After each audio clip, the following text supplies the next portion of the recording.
Okay, before you yell at me, I know, it's another dank video, but this time I was asked to make the video.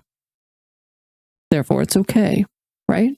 Anyways, at the end of the last video, I asked if you wanted a better explanation, so that's what this video is. It's from the baseline dank unloader to all of the bells and whistles. I'm going to show you how to make it as modular as you want and stackable. Before we get into the build, let's talk about some of the features. I'm going to have some timestamps down in the description and just along the playthrough bar to tell you what feature I'm going over at what times. So if you want a specific feature, just skip to that part, or just skip over that part if you're not interested. But as many of you already know, you may call me Zoofy, Zuffy, Zoofi, or Zoof, and this is ZooFology. Now I've got 3 danks in my inventory currently. One of the features, not a requirement, is that I use this deposit danks to take all of the danks from my inventory and put them in this barrel. After that, I press this start debug, and it will start sending all the items to these chests evenly. And if you notice, it is actually switching between danks and putting the empty danks into this barrel. But let's go ahead and clear this out. And I'm going to do this demonstration one more time. But I want to point out that this is another feature. Splitting and evenly distributing to either one person very fast. This will deposit very fast into one base, or at a slower rate,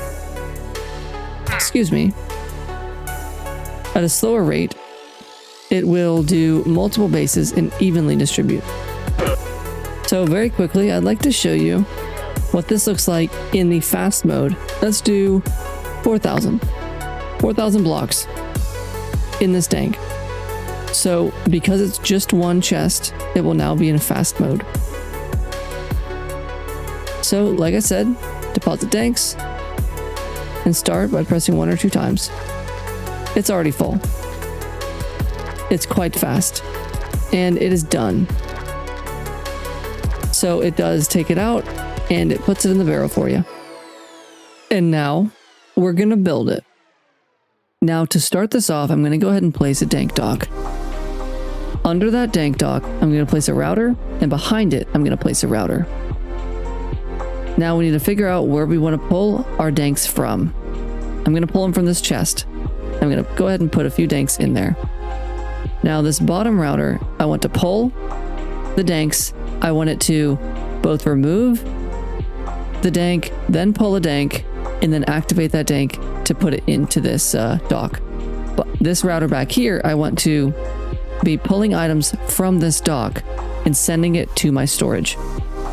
And after it's done pulling, like there's no other items it could pull, it should then tell this router to activate one more time to basically continue the sequence of pulling something and putting the next one in, putting the next dank in, right?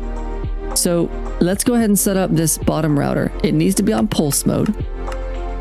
And I need a puller module assigned to this chest. I'm going to put this in the second slot.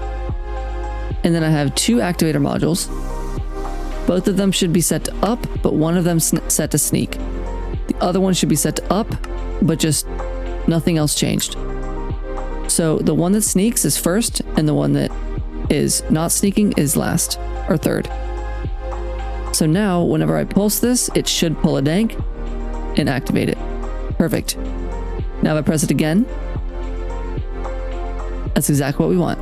Every time it pulses, it removes a dank and adds the next. At this point, we're going to head to the back of the dock into this router. And I want it to detect anytime, and you can do this by middle clicking. I get into this. Detect anytime it has any item in its inventory. And then send a redstone signal down. So now I need a transmitter, a receiver, and I'll also need a logic. I'm gonna put the logic directly under it, so it'll send a signal into this logic when it has any item in its inventory. But I want it to invert that signal. So if the B direction, which is straight up, is getting a redstone signal, it should instead turn that redstone signal and invert it to off. So in other words, when it has no item in its inventory, it sends a redstone signal down into this transmitter, which will then send this receiver that's on the same channel, and it'll send directly into this. However, now we need to have some puller modules, and it needs to actually pull items from the dank. That bit of redstone we did is all to make sure that it actually starts up the next dank. So we're going to have it pull from the back of the dank, and we're going to do it something like this, and then we want it to send to this barrel. And it should look something like this. I put this detector early on because I want it to detect very early if there's an item in its inventory. So we should now be able to test if this actually works. However, we should set up a debug button to even start it because it now never gets a pulse originally. So we need to set up a button to send that pulse. We need another receiver or a transmitter on the same frequency. And you can do this however you want. You can do something like, well, I'm going to do a different button here. I'm going to use this button because this can send a strong signal. I don't know if normal buttons do. I'm not that adept with normal redstone. So this should send into this transmitter. Yep, that's exactly what we want to happen. So this should be do the starting up. At any time that it, for whatever reason, gets jammed and isn't sending the next one, you just press that button. One of the reasons that I do like these buttons is I can change the delay on it to be, or the pulse. I want it to be a very short pulse. Just like that.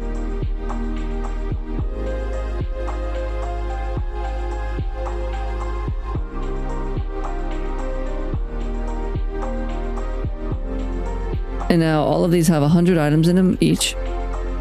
So I should be able to press this button and it go through them very quickly.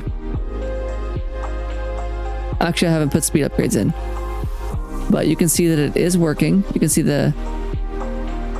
how it works. Let's see what happens once we start to get towards the bottom, and let's watch it actually do its switch. It switched. See that? So let's speed this up though. I believe it's done right now. Like, I think it already did all of them. And it didn't pop that last one out, but it's supposed to.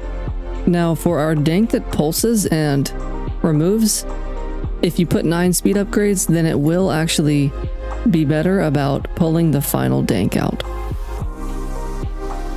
For reference, all of these have 1,000 each of cobblestone. Let's watch the speed at which this can empty. It's completely finished.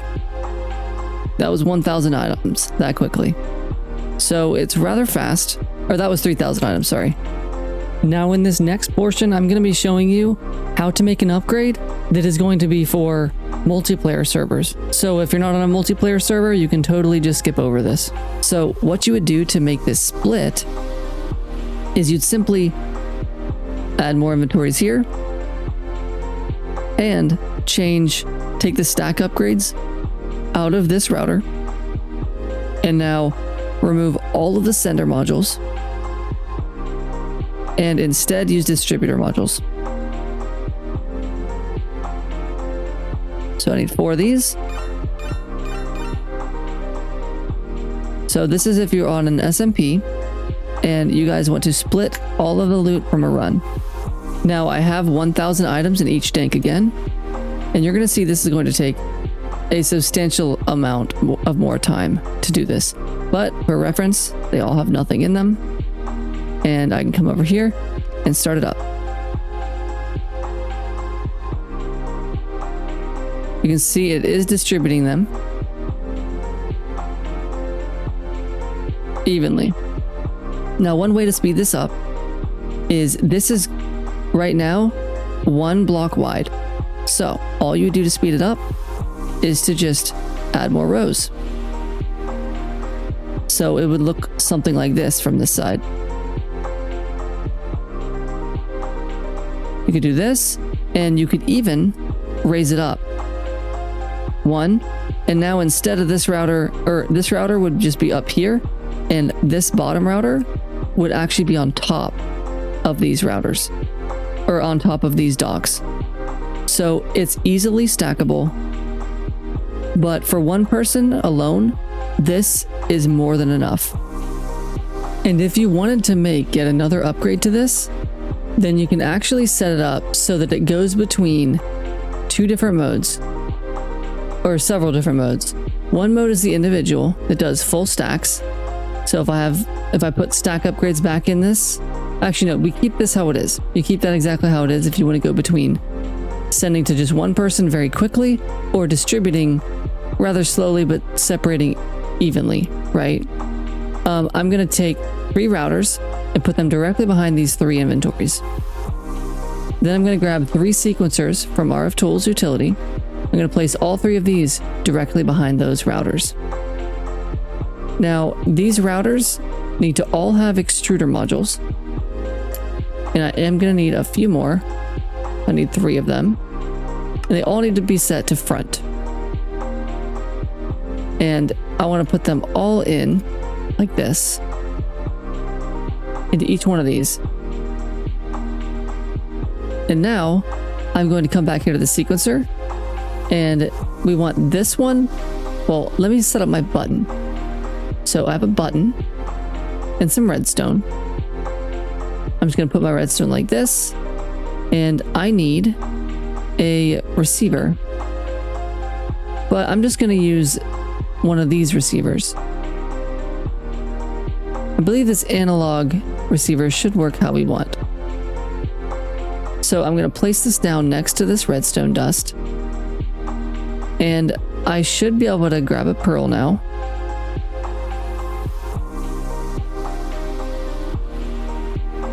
And assign it to this button. That's exactly how we want it to work. But I'm going to take this 1 piece of redstone and shorten this pulse to 2 ticks. Now in these sequencers, I want to start with this one. I want this one to be on the sequence 2, 3, and 4. This next one I want to be only on 3 and 4. And the last one I want to be on 4. And now we're going to say step. I want this to be in step mode. So every time it gets a redstone pulse, it's going to use the next thing in line. So off, no redstone signal. Then on 2, 3, and 4 pulses, it's going to send a redstone signal. And we need to set this to 4. So after the 4th sequence, it will restart. And this is pretty cool what this can do. Well, right now I'm gonna have to break these. And let's grab something that maybe makes a little bit more sense, like a dimensional chest or something like that, to be able to pipe to other people's bases.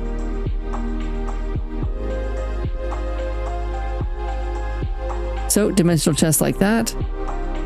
And I am gonna have to, let's go ahead and place our button before I do this, but let's clear my inventory fully.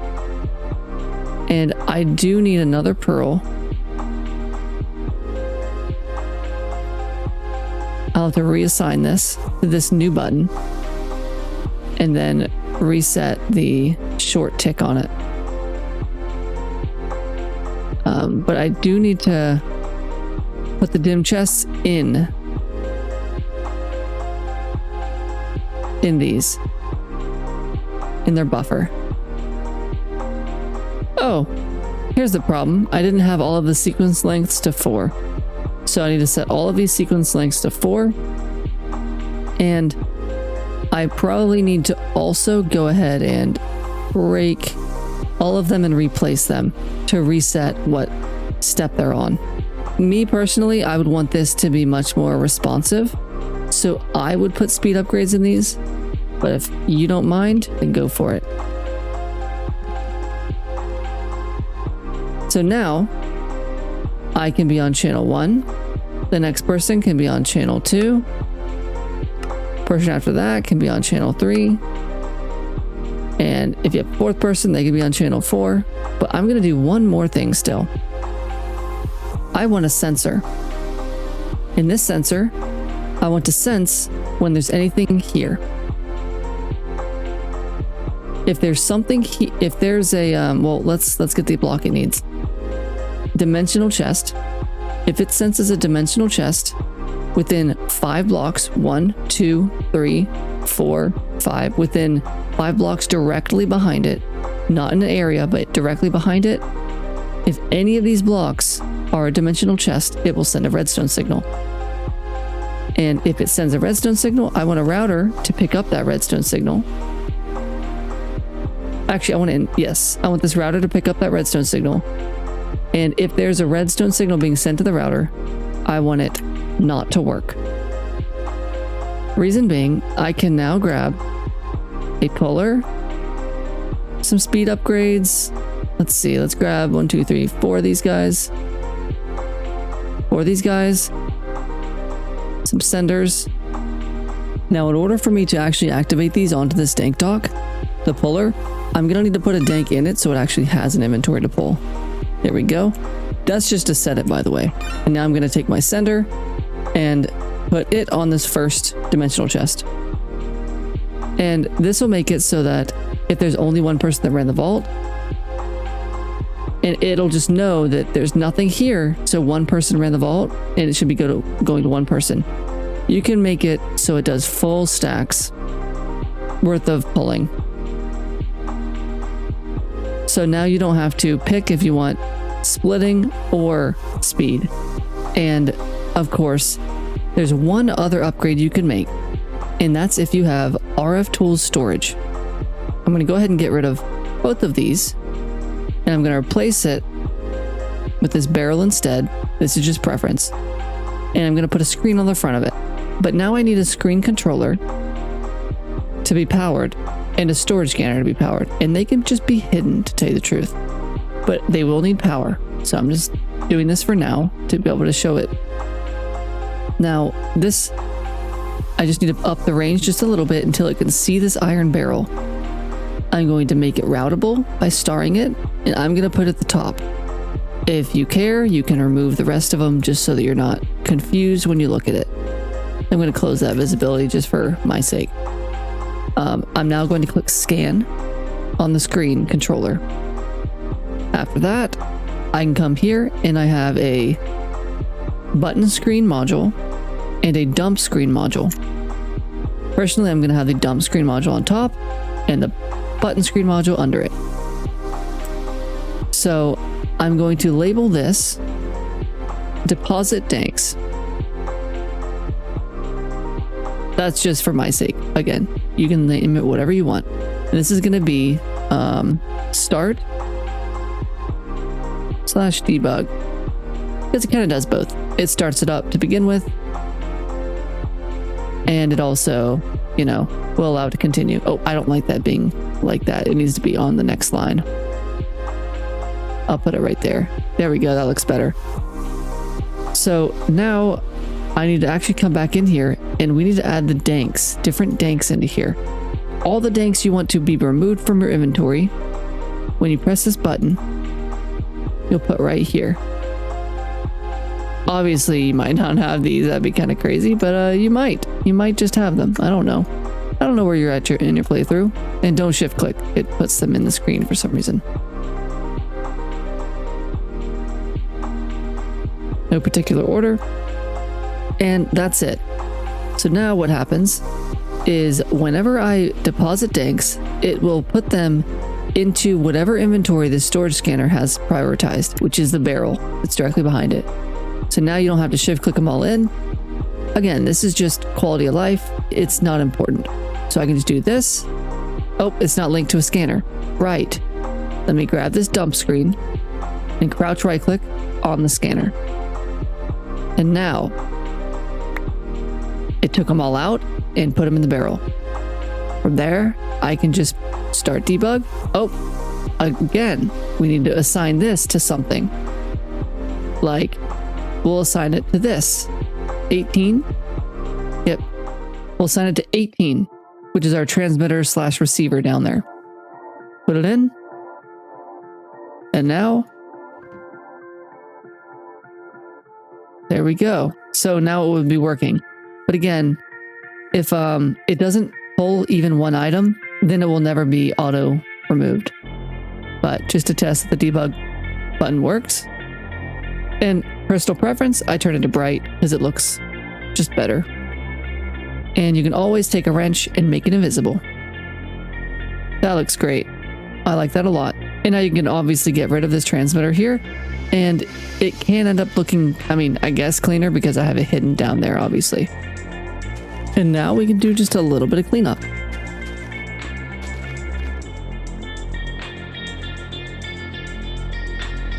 And of course, we are going to need a way to vacuum it. Basically, to get our Danks back.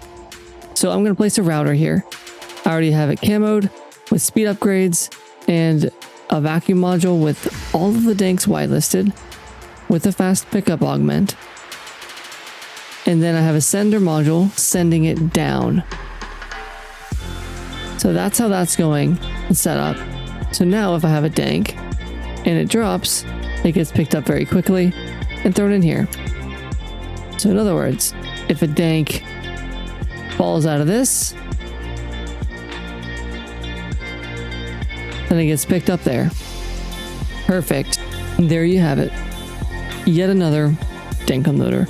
But this one, perfect for your friends and your SMP. Now, if the video helped you out, be sure to leave it a like. Also consider subscribing because I do post quite a bit of Vault Hunter stuff. Anyways, that's it for this video, and I'll catch you guys in the next one.